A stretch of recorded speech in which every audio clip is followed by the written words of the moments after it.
Happy Friday, everyone. With some of the recent market volatility, this week, my colleague Daryl and I wanted to talk about volatility through the lens of math and emotion.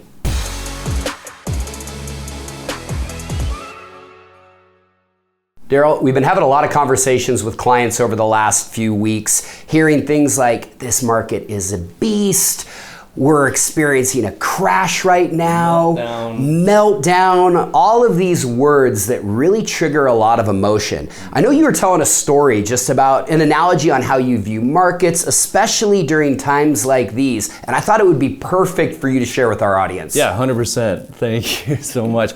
So, I have a friend and a colleague who's been in the business for probably 25-ish years, probably longer, but she wouldn't want me to say that. Sure. And she always goes by the statement, when she first started, she started in an up market. And so she's got something on her wall and it basically says, in up markets, everyone's a genius, right? And so it's really important to understand a little bit about what happens in the downside, right? And so, what I've learned over time is that in the downside, and frankly through life, we want someone who's already been there, right? We want a guide.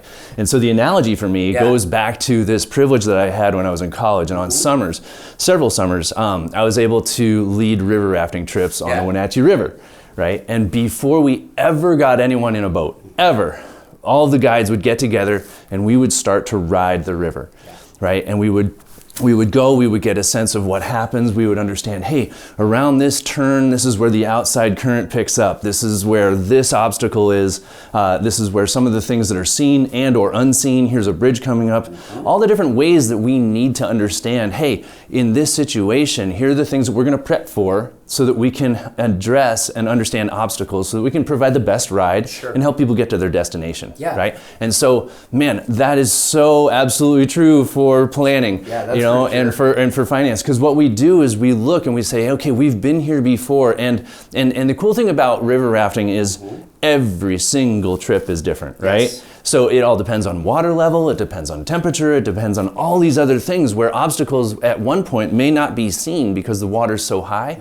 And so you address that obstacle in a very, very different way, but you're knowledgeable that it's there, right? When the water's lower, that obstacle is there. You want to avoid it. You don't want to maybe, address the cataract or what have you, right? So that when your clients get on the boat and they're trusting you with their lives, AKA financial health, when we get into that situation, we know, hey, we've been down this river before. We've seen a variety of these things. We've seen the buildup. We know how to help you and help you navigate it, right, and address their goals. Even though what we hear in the news all the time is we're in unprecedented times. We've never seen this before. A part of that is true. That's a modicum of truth. But the other part of that is, yes, but those are similar to some of the things that we've seen before, and we can help you navigate it so that we get to our goal. So everyone wants a guide, right? We want someone who's been there before. And I completely agree with you. And before I talk a little bit about the math of what we're experiencing right now, just piggybacking off what you're talking about, when it comes to math and emotion, I think river rafting is a perfect analogy. Every year I go river rafting with a group of gentlemen on the lock saw. And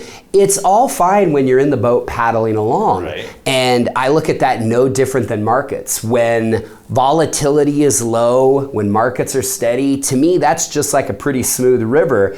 When all of a sudden you hit that rapid, and I know like last year our boat got dumped. And when you hit that water, what wants to happen immediately is having all of the emotions take over. And as we know, we don't make the best decisions during emotional times. Remaining obviously calm, remembering what your guide told you about what to do and experience during challenging times, to me, that relates to the markets. And that gets into the math of what we're experiencing right now. As we started off this video saying, we're hearing a lot of stuff these last few weeks from clients that are just these big emotional words around what we're experiencing.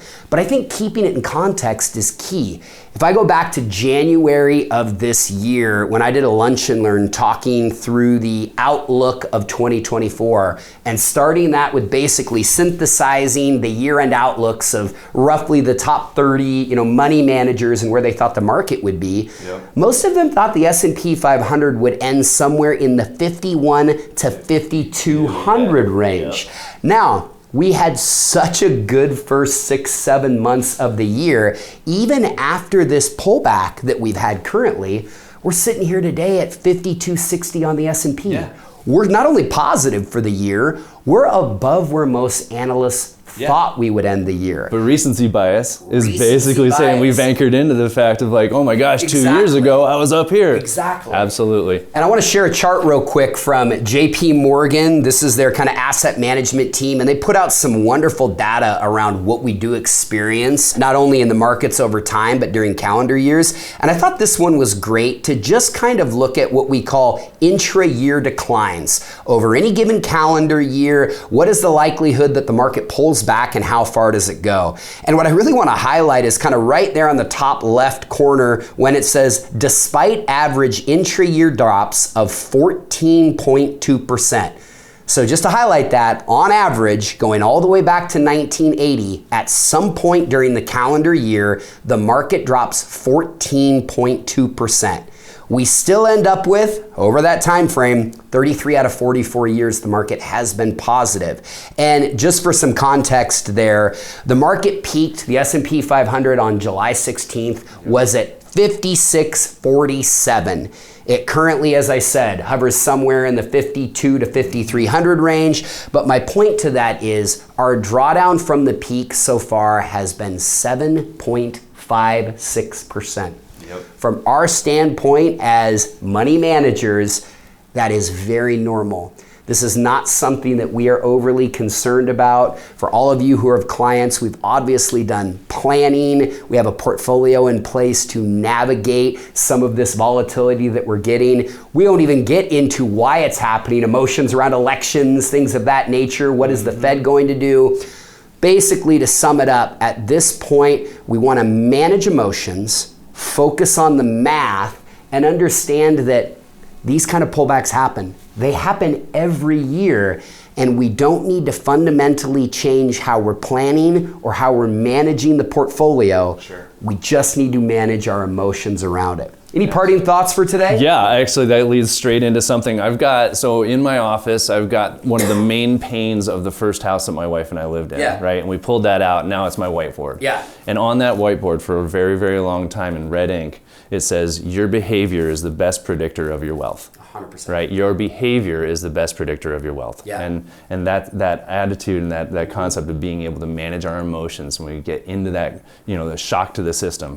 How do we navigate that, and who do we trust to help us navigate that is insanely huge. Absolutely. Yeah. Well, to sum it up, if you're having any fears or experiencing any emotions around what's going on in the markets right now, we're always here. Give us a call. We're comfortable with what's going on. We're going to keep our eye on the prize, and we'll keep us all in the boats as we're floating down that proverbial market river. And thanks for joining us this week. Have a great weekend.